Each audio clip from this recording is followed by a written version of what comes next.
Chlöe Swarbrick. Thank you, Mr. Speaker. To the Prime Minister, e tōtoko ana ia I ngā kōrero me ngā mahi katoa a tōna kāwanatanga. Yes. Is climate change one of the biggest threats facing Aotearoa New Zealand?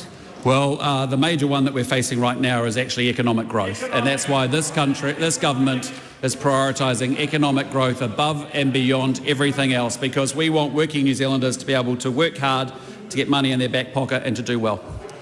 Why did his government choose to cut $2.4 billion on climate mitigation when the New Zealand Defence Force themselves have identified climate change as one of the biggest risks we face to national security? I don't quite understand the member's question, but what I would say is that who are the people that show up in climate-related disasters and emergencies across the Pacific? It is our Defence Force. They are the people that show up in the helicopters, helping the Pacific Island nations, helping New Zealanders that are desperately in need. And so I would hope that that member gets in behind supporting the defence plan that we signed off for yesterday. I note that the Labor Party has said that they are up for more defence spending. I've heard the defund defence narrative on top of the defund the police narrative from the degrowth Greens. But actually it is the Defence Forces that show up and look after our people and the people in the Pacific because of their abilities and their capabilities and the assets that they have.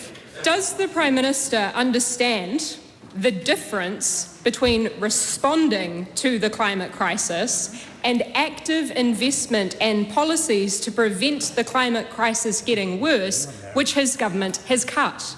As that member would be well aware, we have our ERP2 budget and plan, which suggests that our government is actually on track to deliver net carbon zero potentially 6 years earlier.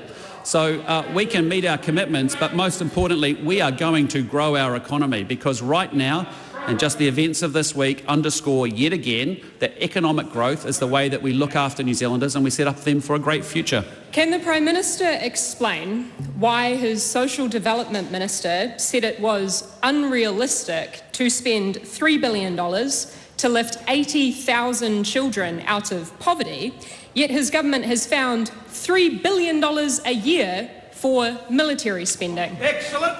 Well, I'll just say to that member, you and your party were part of a government that had put 23,000 more kids into poverty in the last year of your government. Our budget last year identified that it would lift 17,000 children out of poverty. And I just would say it's all rather sanctimonious to talk about values, but you actually have to follow it up with actions, and that's what we're doing with our defence plan. Why will the government bend its own self-imposed fiscal management rules to spend billions and billions more on military capability, but refuse to do the same to guarantee that everyone has a safe future, like with expenditure on healthcare, social development and education? We are not doing that. That is a mischaracterisation in that question of our position. But what we are doing is making sure that we can secure prosperity through security. And it's actually important. If you have a set of values, you don't just go around the world talking about them, you actually show up and actually do your part and pull your weight. We are doing that with this investment in defence. And again, I just say to that member that when you go talk to people in the Pacific, talk to the Pacific Island leaders that have come out in support of our defence plan, because they understand what that means in climate-related weather events that actually cause havoc across the Pacific. We are actually making sure that we've got the assets to respond to our own New Zealanders in need and people in the Pacific too.